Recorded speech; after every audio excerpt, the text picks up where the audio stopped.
Hello, my name is Donald Shepis and I'm the team lead for Happy Skies. This is the week 4, February the 5th build review.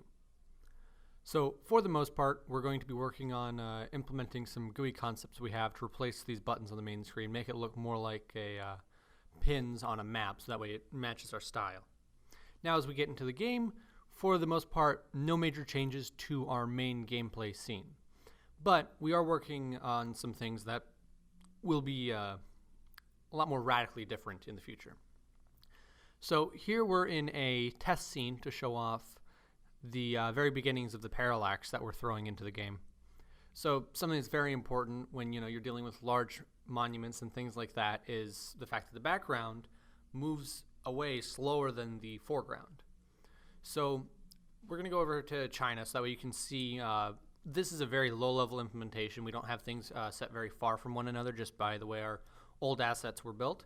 But as you can see, as we move to the right, that foreground asset of that green hill covers a little bit more of the rice paddies in the background. It's going to be a lot more obvious when we actually are using our final assets in-game, since most of the assets you've seen in these last two scenes I've shown you are going to be thrown out, and we'll use some from them.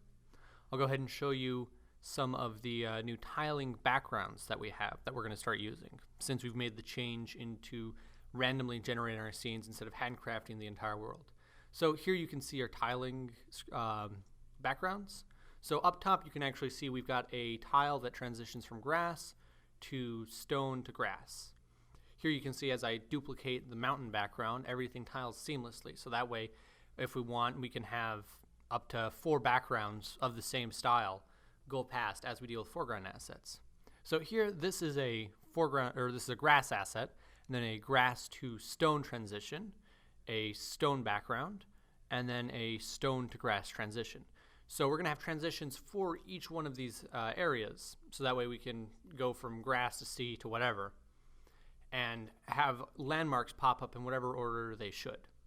So that's the major changes. You're going to see the implementation of our randomization next week. Thank you for your time.